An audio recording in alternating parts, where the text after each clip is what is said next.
सोमवार व्रत कथा। अमरपुर नगर में एक धनी व्यापारी रहता था। दूर दूर तक उसका व्यापार फैला हुआ था। नगर में उस व्यापारी का सभी लोग मान सम्मान करते थे। इतना सब कुछ होने पर भी वह व्यापारी दुखी रहता था, क्योंकि उस व्यापारी का कोई पुत्र नहीं था। दिन रात उसे यही एक चिंता सताती रहती थी, उसकी मृत्यु के बाद उसके इतने बड़े व्यापार और धन संपत्ति को कौन संभालेगा। पुत्र पाने की इच्छा से वह व्यापारी प्रति सोमवार भगवान शिव की पूजा किया करता था। सायंकाल को व्यापारी शिव मंदिर में जाकर भगवान शिव के सामने घी का दीपक जलाया करता था। उस व्यापारी की भक्ति देखकर एक दिन पार्वती ने भगवान शिव से कहा, हे प्राणनाथ, यह व्यापारी आपका सच्चा भक्त है। कितने दिनों से यह सोमवार को व्रत और पूजा नियमित कर रहा है। भगवान आप इस व्यापारी की मनोकामना अवश्य पूर्ण करें। भगवान शिव ने मुस्कुराते हुए कहा, हे पार्वती, इस संसार में सबको उसके कर्म के अनुसार फल की प्राप्ति होती है। इसके बावजूद पार्वती जी नहीं मानी। उन्होंने आग्रह करते हुए कहा, नहीं प्राणनाथ, आपको इस व्यापारी की इच्छा पूरी करनी होगी। यह आपका अनन्य भक्त है। प्रति सोमवार आपका विधिवत व्रत रखता है और पूजा अर्चना के बाद आपको भोग लगाकर एक समय भोजन ग्रहण करता है। आपको इसे पुत्र प्राप्ति का वरदान देना ही होगा। पार्वती का इतना आग्रह देखकर भगवान शिव ने कहा, तुम्हारे आग्रह पर मैं इस व्यापारी को पुत्र प्राप्ति का वरदान देता हूँ, लेकिन इसका पुत्र 16 वर्ष से अधिक जीवित नहीं रहेगा। उसी रात भगवान शिव ने स्वप्न में उस व्यापारी को दर्शन देकर उसे पुत्र प्राप्ति का वरदान दिया और उसके पुत्र के 16 वर्ष तक जीवित रहने की बात भी बताई। भगवान के वरदान से व्यापारी को खुशी तो हुई, लेकिन पुत्र की अल्पायु की चिंता ने उस खुशी को नष्ट कर दिया।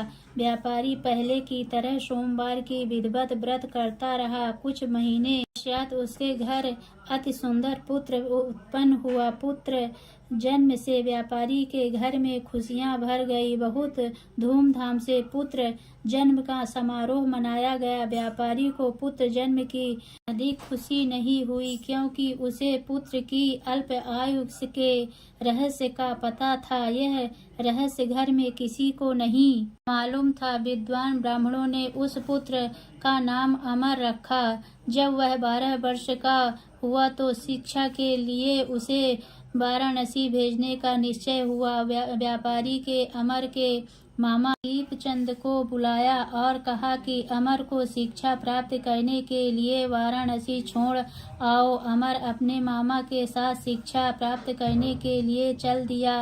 रास्ते में जहाँ भी अमर और दीपचंद रात्रि विश्राम के लिए ठहरते, वहीं यज्ञ करते और ब्राह्मणों को भोजन कराते थे। लंबी यात्रा के बाद अमर और दीपचंद एक नगर में पहुंच उस नगर के राजा की कन्या के विवाह की खुशी से पूरे नगर को सजाया गया था।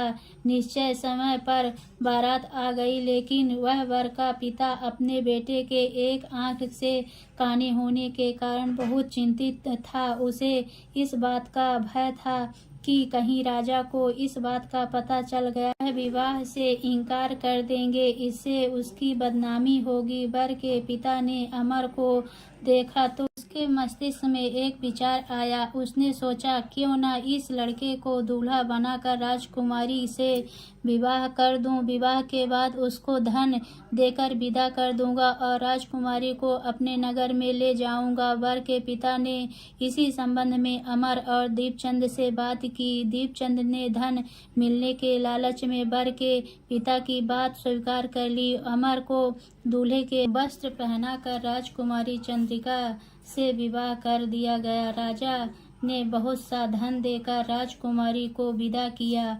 अमर जब लौट रहा था तो सच नहीं छिपा पा सका और उसने राजकुमारी को ओढ़नी पर लिख दिया, राजकुमारी चंद्रिका, तुम्हारा विवाह तो मेरे साथ हुआ था। मैं तो वाराणसी में शिक्षा प्राप्त करने जा रहा हूँ। अब तुम्हारे जिस नवयुवती पत्नी बनना पड़ेगा वह काना है। जब राजकुमारी ने अपनी ओढ़नी पर लिखा हुआ पढ़ा तो उसने काने लड़के के साथ जाने से इनकार कर दिया। राजा ने सब बातें जाकर राजकुमारी को महल में रख लिया। इधर अमर अपने मामा दीपचंद के साथ वाराणसी पहुंच गया। अमर ने गुरुकुल में जाकर पढ़ाई शुरू कर दी। जब अमर की आयु 16 वर्ष पूरी हुई तो उसने एक यज्ञ किया। यज्ञ की समाप्ति पर ब्राह्मणों को भोजन कराया और खूब अन्न वस्त्र दान कर रात को अमर अपने शयन कक्ष में सो गया। शिव के वरदान के अनुसार अवस्था में ही अमर के प्राण पखेरु उड़ गए। सूर्योदय पर मामा अमर को मृत देखकर रोने पीटने लगा। आसपास के लोग भी एकत्रित होकर दुख प्रकट करने लगे। मामा के रोने विलाप करने के ईश्वर समीप गुजरते हुए भगवान शिव और माता पार्वती ने भी सुने। पार्वती जी ने भगवान से कहा, प्राणनाथ, मुझसे इसके रोने की स्वर सहन नहीं हो रही, आप इस व्यक्ति के कष्ट अवश्य दूर करें। भगवान शिव ने पार्वती जी के साथ अदृश्य रूप से समीप जाकर अमर को देखा तो पार्वती जी से बोले, पार्वती जी, यह तो उसी व्यापारी का पुत्र है। मैंने उसे 16 वर्ष की आयु का वरदान दिया था, इसका आयु तो पूरी हो गई। पार्वती जी ने फिर भगवान शिव से निवेदन किया, हे प्राणनाथ, आप इस लड़के को जीवित कर, नहीं तो इसके माता पिता पुत्र वियोग में प्राण दे देंगे।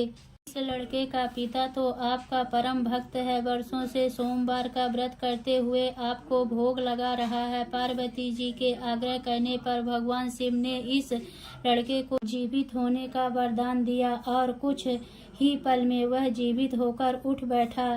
शिक्षा समाप्त करके अमर मामा के साथ अपने नगर की ओर चल दिया। दोनों चलते हुए उसी नगर में पहुँचे जहाँ अमर का विवाह हुआ था। उस नगर में भी अमर ने यज्ञ का आयोजन किया। समीप से गुजरते हुए नगर के राजा ने यज्ञ का आयोजन देखा।